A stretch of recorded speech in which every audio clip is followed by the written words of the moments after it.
বন্ধুরা চলে আসি আমাদের পরবর্তী প্রশ্নের অংশে। আমরাও যথারীতি জানতেই পেরেছি বহুপদী সংখ্যামালা কাকে বলছি, আমরা জানতে পেরেছি মাত্রা কি করে বের করতে হয় কোন সংখ্যার। আমাদের পরবর্তী যে প্রশ্নের অংশগুলোও রয়েছে সেগুলো সেইখান থেকেই কেন্দ্র করে মাত্রা রিলেটেড প্রশ্নগুলোই করব। দেখে নি প্রশ্নটা কি রয়েছে। আমি নিচের বহুপদী সংখ্যামালাগুলির প্রত্যেকটির মাত্রা লিখি। আমাদের বহুপদী সংখ্যামালাগুলো দিয়ে দিয়েছে, আমাদের যথারীতি কি বের করতে হবে এদের মাত্রা কি। তো মাত্রাটা আমি আরো একবার রিপিট করে দিচ্ছি কথাটাতে। মাত্রা জিনিসটা কি ছিল না, বহুপদী সংখ্যামালার সর্বাধিক যে পাওয়ারটা থাকছে, যতগুলো পদ লেখা রয়েছে, এক্সপ্রেশন লেখা রয়েছে, তার মধ্যে সব থেকে বড় পাওয়ারটা, পাওয়ারটা মানে অ্যালফাবেটের উপরে যে সংখ্যাটি লেখা থাকে সেটার মান যেটাই সব থেকে বেশি লেখা থাকবে, সর্বাধিক লেখা থাকবে, সেটাই জানবে কি হবে, মাত্রা। তাহলে দেখে নাও এখানে কি হচ্ছে না, x to the power of 4 plus 2x³ plus x square plus x. দেখো এখানে অ্যালফাবেট হিসেবে এক্স আছে এবং এখানে মাত্রার মধ্যে দেখো সর্বাধিক পাওয়ার কোনটা রয়েছে না 4। তাহলে আমরা সোজাসুজি লিখে দেবো মাত্রা হলো 4। 7x - 5, এখানে শুধু একটি এক্স এর পার্ট রয়েছে, তার মানে সর্বাধিক মান কত পাচ্ছি, এক। কিছু লেখা নেই মানেই জানবে এক লেখা আছে, তাহলে মাত্রা কত হয়ে গেল, এক হয়ে গেল। শুধু 16, এখানে কোনো অ্যালফাবেটই নেই, এটাও কিন্তু বহুপদী সংখ্যামালা। যেহেতু কোনো অ্যালফাবেট লেখা নেই, তাহলে তোমরা সবসময় জানবে মাত্রা হবে শূন্য। অ্যালফাবেট লেখা না থাকলে মাত্রা কিন্তু হবে শূন্য। তাহলে 16-র জন্য আমরা মাত্রা পাচ্ছি কত, শূন্য।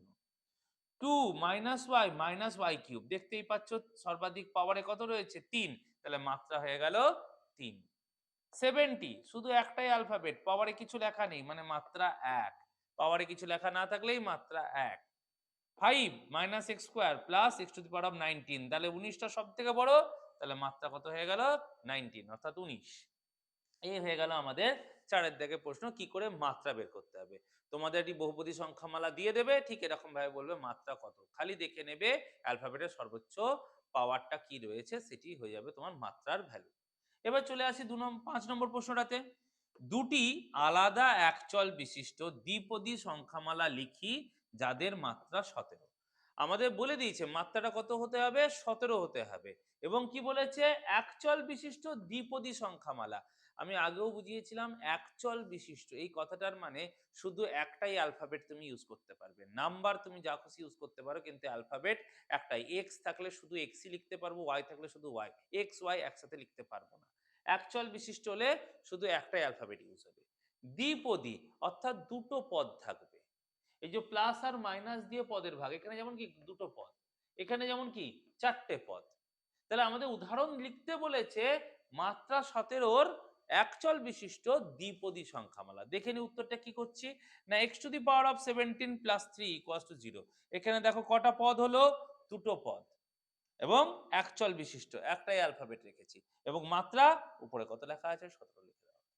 2 নম্বর উদাহরণ কি না, 5y⁻17 - 9 = 0। এখানেও খেয়াল করে দেখো মাত্রার জায়গায় 17 রয়েছে, একচল বিশিষ্টই রয়েছে, খালি y রয়েছে আর দুটি পদ রয়েছে। প্লাস বা মাইনাস দিয়ে আলাদা আলাদা করে লেখাকেই বলা হয় আলাদা আলাদা পদ। এখানে দুটো ভাগ লেখা রয়েছে, তাই জন্য এটা হচ্ছে দ্বিপদী। তার মানে কি দাঁড়ালো, একচল বিশিষ্ট দ্বিপদী সংখ্যামালা যাদের মাত্রা 17। দুটো উদাহরণ আমরা পেয়ে গেলাম। তোমরা এর জায়গায় অন্য অ্যালফাবেটও লিখতে পারো, তার সঙ্গে অন্য সংখ্যাও লিখতে পারো, কোনো অসুবিধা নেই। এবার চলে আসি 6 নম্বর প্রশ্ন। দুটি আলাদা একচল বিশিষ্ট একপদী সংখ্যামালা লিখি যাদের মাত্রা 4। এবারে দেখো প্রশ্নটা আগের বারের মতো একই, কিন্তু খালি একচল বিশিষ্ট আছে আর একপদী। আগের বার দ্বিপদী ছিল, এবারে একপদী, অর্থাৎ একটাই পদ লিখবো, একটাই মান লেখা যাবে। আর মাত্রাটা 17 ছিল, এবারে মাত্রা কত লিখতে বলেছে, 4। তাহলে কি লিখেছি না, x⁻4 2y⁻4। তুমি চাইলে এর বাইরে যা কোনো কিছু লিখতে পারো, একটাই অ্যালফাবেট রাখবে আর পাওয়ারে 4 লিখে রাখবে। সামনে তুমি যা খুশি সংখ্যা বসাও, কোনো অসুবিধা নেই। প্লাস মাইনাসে কোনো সংখ্যা লিখবে না, কারণ বলেই দেওয়া ছিল একপদী। একপদী মানে কোনো প্লাস মাইনাসের পার্ট থাকবে না, একটাই অংশে ওটা লিখতে হবে। এই হয়ে গেল আমাদের 6 নম্বর প্রশ্নের উত্তর।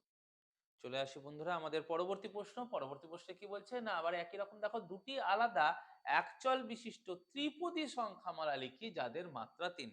দেখো আগের প্রশ্নটাতে তোমরা দেখলে একপদী সংখ্যামালা, তার আগেটাতে ছিল দ্বিপদী সংখ্যামালা, এরপরে চলে এলো ত্রিপদী সংখ্যামালা, কিন্তু একচল বিশিষ্ট, মাত্রাটা বদলাতেই পারে। তাহলে এর উদাহরণ কিভাবে লিখবে না, দেখো x³ + x² + a 1।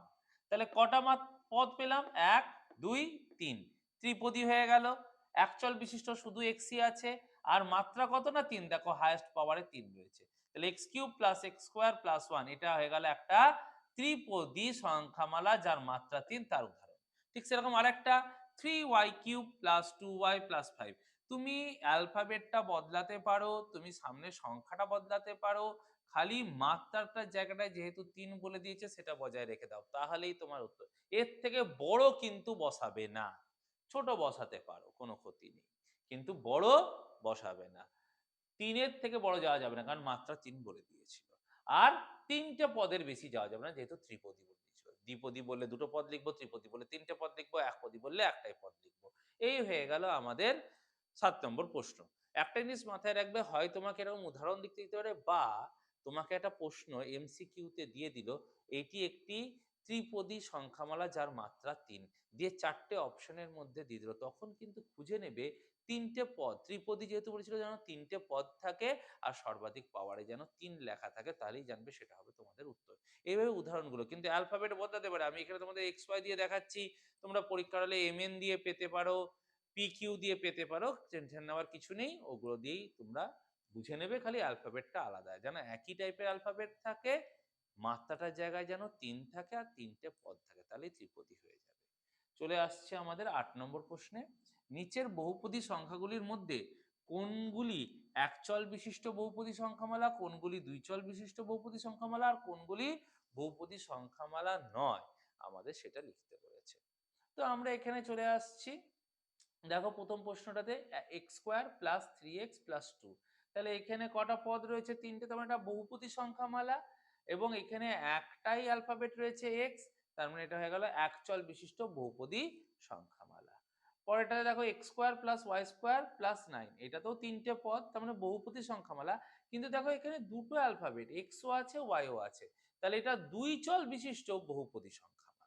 যতগুলি অ্যালফাবেট থাকে সেই অনুসারে নাও। আবার যেমন এখানে ওয়াই স্কোয়ার আর 4x, মেজর কি এক্স অ্যান্ড ওয়াই, এ থাকলে এ কে কিন্তু কনসিডার করবে না, এ বি সিটাকে আমরা কিন্তু বহুপদী সংখ্যামালার অংশ হিসাবে ধরি না। আমরা সাধারণত যেগুলো ধরে থাকি সেগুলো হচ্ছে x y t p q m n, এগুলো কি, এ বিটাকে কিন্তু নয়, এ বি কে সহগর অংশ হিসাবে ধরা হয়। তাহলে এখানে এক্স স্কোয়ার, এই sorry y square minus 4x, তাহলে এখানে ওয়াইও আছে এক্সও আছে, তার মানে দুটো পদ দুই চল হয়ে গেল। তাহলে দুই চল বিশিষ্ট বহুপদী সংখ্যামালা, দুটো পদ আছে মানে অবশ্যই বহুপদী সংখ্যামালা। আবার পরেরটায় দেখো এক্স প্লাস ওয়াই প্লাস 2, এখানেও দেখো দুটো অ্যালফাবেট আছে, তার মানে দুই চল বিশিষ্ট বহুপদী সংখ্যামালা। এখানে দেখো x to the power of 8, y to the power of 4, x to the power of 5, y to the power of 9, তাহলে এখানেও দেখো এক্স আর ওয়াই দুটি চল রয়েছে, তার মানে এটাও দুই চল বিশিষ্ট বহুপদী সংখ্যামালা। আর এটা কি না এক্স প্লাস 5/x। আবারও দেখো পুরনো ঘটনাটা মনে করিয়ে দিই, বহুপদী সংখ্যামালা হতে গেলে ডিনোমিনেটর অর্থাৎ হরের অংশে কখনোই অ্যালফাবেট থাকা চলবে না। এখানে হর পাটে কি রয়েছে? অ্যালফাবেট রয়েছে, এক্স রয়েছে, অর্থাৎ এটি বহুপদী সংখ্যামালা নয়। আমি আরো একবার মনে করিয়ে দিই, এক্স এর পাওয়ারে মাইনাস, এক্স এর পাওয়ারে ভগ্নাংশ, এক্সটা রুটের ভেতরে, বা এক্সটা হরের জায়গায়, এই চারটি অংশ থাকলেই আমরা তাদেরকে বহুপদী সংখ্যামালা বলবো না। তাহলে এখানে এক্সটা হরের জায়গায় রয়েছে, তার মানে এটা বহুপদী সংখ্যামালা নয়। এইভাবে আমরা কি করতে পারবো? তাদেরকে আলাদা করে নিতে পারবো কোনটা কোন চল বিশিষ্ট বহুপদী সংখ্যামালা।